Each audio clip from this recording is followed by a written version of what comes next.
Assalamualaikum warahmatullahi wabarakatuh.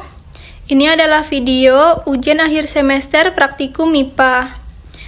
Yang pertama, perkenalkan nama saya Febianisa Maser dengan NIM J1A1 20062 dari kelas R2 dari Prodi Teknologi Hasil Pertanian dari Fakultas Pertanian Universitas Jambi. Materi yang akan dijelaskan pada video ini, yang pertama ada pertumbuhan mikroba, lalu titrimetri, lalu yang ketiga ada grafimetri, yang keempat spektrofotometri, dan yang kelima kromatografi. Mulai dari yang pertama yaitu pertumbuhan mikroba. Pengenceran adalah proses membuat larutan lebih lemah atau kurang terkonsentrasi. Dalam mikrobiologi, serial pengenceran, log atau disebut juga pengenceran bertingkat digunakan untuk menurunkan konsentrasi mikroorganisme ke konsentrasi yang diperlukan untuk metode pengujian tertentu atau konsentrasi yang lebih mudah dihitung saat ditumbuhkan ke media cawan. Pengenceran log adalah pengenceran 10 kali lipat, yang berarti konsentrasi dikurangi dengan kelipatan 10. Disebut juga dengan pengenceran bertingkat. Untuk menyelesaikan 10 kali lipat pengenceran, rasio harus 1:10. Angka 1 mewakili jumlahnya sampel yang ditambahkan, 10 mewakili ukuran final sampel. Misalnya ukuran sampel 1 mili ditambahkan ke 9 mili pengencer sama dengan total 10 mili. Perhitungan mikroba dapat dilakukan dengan beberapa cara, salah satunya dengan metode hitung cawan. Prinsip dari metode hitung cawan ini adalah menumbuhkan mikroba yang masih hidup pada media sehingga dapat membentuk koloni-koloni yang dapat dilihat langsung tanpa menggunakan mikroskop.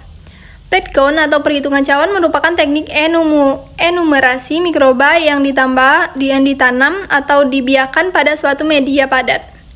Penanaman atau disebut juga dengan inokulasi bertujuan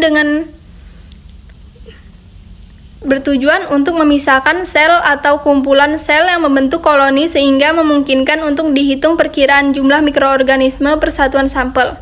Dengan melakukan perhitungan cawan, ada beberapa metode. Yang pertama ada spread plate, yang kedua pour plate, yang ketiga strict plate. Teknik spread plate merupakan teknik inokulasi mikroba dengan cara menginokulasi kultur mikroba secara kepulasan atau sebaran di permukaan media agar yang telah membadat. Metode ini dilakukan dengan mengencerkan biakan kultur mikroba. Karena konsentrasi sel-sel mikroba pada umumnya tidak diketahui, maka pengenceran perlu dilakukan beberapa tahap sehingga sekurang-kurangnya ada satu dari pengenceran itu yang mengandung koloni terpisah. Yang kedua, pour plate atau metode tabur.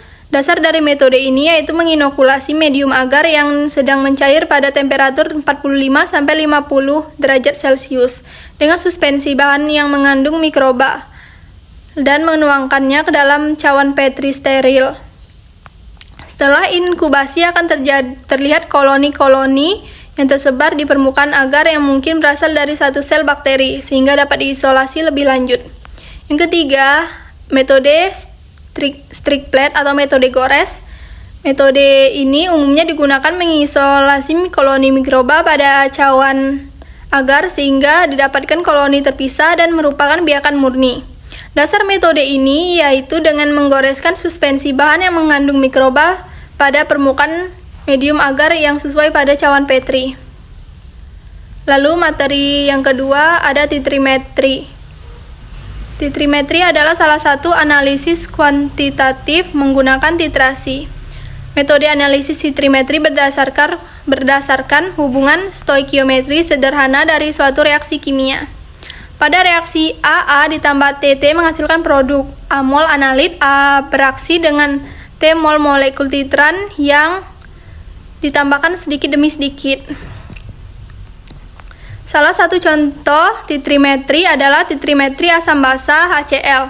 Langkah-langkahnya, yang pertama siapkan HCl sebanyak 25 mili, lalu tuangkan ke dalam labu ukur 100 mili ditambah aquades hingga tanda tera. Lalu ambil sebanyak 25 ml HCl, lalu masukkan ke dalam Erlenmeyer 100 ml ditambah indikator PP 2-3 tetes. Lalu masukkan NaOH ke dalam buret 100 ml. Lalu titrasi sampel yang ada pada Erlenmeyer dengan NaOH dalam buret hingga tercapai titik ekuivalen. Lalu hitung konsentrasi HCl. Cara menghitung konsentrasi HCl yaitu HCl sama dengan MA dikali VA dikali A sama dengan MB dikali VB sama dengan B, lalu masukkan rumusnya, lalu masukkan angka-angkanya, yaitu MA dikali 25 mili dikali 1 dikali 0,1 dikali 16,5 dikali 1, lalu dapat hasilnya 0,07. Ketiga ada materi gravimetri. Gravimetri merupakan salah satu metode analisis kuantitatif suatu zat atau komponen yang telah diketahui dengan cara mengukur berat komponen dalam keadaan murni setelah melalui proses pemisahan. Pengukuran dalam metode gravimetri dengan penimbangan banyaknya komponen yang dianalisis ditentukan dari hubungan antara berat sampel yang hendak dianalisis, massa atom relatif, massa molekul relatif, dan berat endapan pada hasil reaksi. Pemisahan komponen atau senyawa-senyawa yang dikandung dilakukan dengan beberapa cara, seperti metode pengendapan, metode penguapan, dan metode elektrolisis. Contoh dari gravimetri yaitu ada analisis kuantitatif garam klorida. Langkah-langkahnya yang pertama, siapkan kertas saring Wattmann nomor 3. Lalu timbang sampel sebanyak 1 gram, lalu tempatkan ke dalam gelas beaker. Lalu yang ketiga, larutkan sampel dalam 100 ml asam nitrat 0,1 molar pada suhu ruang. Lalu panaskan larutan di atas api bunsen dengan suhu 80 derajat Celcius. Lalu yang kelima, teteskan 30 ml larutan AgNO3 5% ke dalam larutan sampel secara perlahan. Lalu letakkan ujung pipet. Tetes dekat dengan permukaan larutan agar tidak terjadi percikan. Lalu biarkan larutan beberapa saat agar supernatan menjadi jernih. Lalu tambahkan lagi 1 tetes larutan AgNO3 untuk melihat adakah endapan yang terjadi. Lalu yang ketujuh, jika pada saat penetasan AgNO3 tidak terjadi kekurangan, tambahkan 1 ml larutan AgNO3 dan panaskan kembali sambil diaduk. Lalu ulangi penambahan larutan AgNO3 hingga tidak terbentuk lagi kekeruhan. Dan yang ke-8, pemanasan dan pengadukan dilakukan hingga supernatan jernih. Ke-9, saring larutan menggunakan corong yang dilapisi kertas saring Wattmann. Ke-10, bilas menggunakan larutan pencuci, yaitu 3 ml larutan HNO3 dengan 6 molar dilarutkan dalam 300 ml Aquades. Yang ke-11, bilas menggunakan metanol. Lalu keringkan endapan di dalam oven, lalu dinginkan di dalam desikator, lalu ditimbang. Cara menghitungnya yaitu faktor gravimetri BMCl sama dengan 35. BM AgCl sama dengan 108 ditambah 35 sama dengan 143. Rumusnya BMCl yang dicari yaitu ArCl per BM senyawa yang diendapkan MrAgCl, yaitu 35 per 143 sama dengan 0,24. Berat Cl, rumusnya berat endapan dikali BM zat yang dicari per BM senyawa yang diendapkan. Yang A, 1,11 dikali 35 per 143 sama dengan 0,26. Yang B, 1,07 dikali 35 per 143 sama dengan 0,25. Yang C, 1,39 dikali 35 per 143 sama dengan 0,33. Berat endapan rumusnya berat endapan yang ditimbang dikurang berat kertas saring.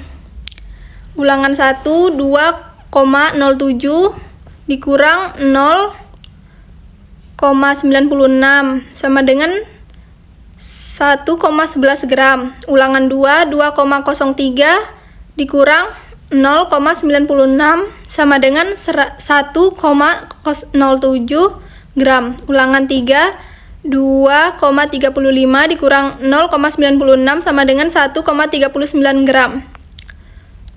Persen Cl dalam sampel. Persen Cl sama dengan massa Cl dibagi massa sampel dikali 100%. Yang A, 0,26 per 1 gram dikali 100%, hasilnya 26%. Lalu yang B, 0,25 dikali 1 gram dikali 100%, hasilnya 25%. Yang C, 0,33 per 1 gram dikali 100%, hasilnya 33%. Yang keempat, ada materi spektrofotometri. Spektrofotometri adalah salah satu metode analisis yang memanfaatkan adanya interaksi antara materi dan energi. Diketahui bahwa setiap materi dapat memantulkan, menyerap, atau meneruskan energi cahaya pada panjang gelombang tertentu. Untuk prinsip kerja spektrofotometri sendiri semuanya berdasarkan hukum Lambert-Beer. Jadi, ketika cahaya monokromatik masuk atau melalui sebuah media merupakan larutan, maka ada 3 hasil yang bisa terlihat. Yang pertama, sebagian cahaya tersebut akan diserap. Yang kedua, sebagian cahaya akan dipantulkan kembali. Lalu yang ketiga, sebagian cahaya juga akan diteruskan. Peralatan yang digunakan dalam spektrofotometri dinamakan spektrofotometer. Spektrofotometer adalah instrumen untuk mengukur transmitan atau absorbans oleh suatu materi sebagai fungsi dari panjang gelombang. Komponen dan fungsi spektrofotometer yaitu yang pertama ada sumber sinar polikromatis berfungsi sebagai sumber sinar polikromatis dengan berbagai macam rentang panjang. Yang kedua, ada monokrometer berfungsi sebagai penyeleksi panjang gelombang, yaitu mengubah cahaya yang berasal dari sumber sinar polikromatis menjadi cahaya monokromatis. Jika digunakan grating, maka cahaya akan dirubah menjadi spektrum cahaya, sedangkan filter optik berupa lensa berwarna sehingga cahaya yang diteruskan sesuai dengan warna lensa yang dikenai cahaya. Ada banyak lensa warna dalam satu alat yang digunakan sesuai dengan jenis pemeriksaan. Pada gambar yang tertera, sebagai pendispersi atau penyebar cahaya, dengan adanya pendispersi hanya satu jenis cahaya atau cahaya dengan panjang gelombang tunggal yang mengenai sel sampel. Pada gambar yang tertera, hanya cahaya hijau yang melewati pintu keluar. Proses dispersi atau penyebaran cahaya seperti yang tertera pada gambar. Yang ketiga, ada sel sampel berfungsi sebagai tempat meletakkan sampel menggunakan kuvet sebagai tempat sampel. Yang keempat, ada detektor yang berfungsi untuk menangkap cahaya yang diteruskan dari sampel dan mengubahnya menjadi arus listrik. Yang kelima, ada readout, merupakan suatu sistem baca yang menangkap besarnya isyarat listrik yang berasal dari detektor. Lalu materi yang kelima ada kromatografi. Kromatografi merupakan salah satu jenis teknik laboratorium yang digunakan untuk memisahkan suatu campuran. Pemisahan suatu campuran pada kromatografi dilakukan dengan cara mendistribusikan zat pada campuran tersebut dalam 2 fase, yaitu fase stasioner dan fase gerak. Fase stasioner biasanya berupa permukaan yang luas, sementara fase gerak biasanya berupa cairan yang bergerak lambat.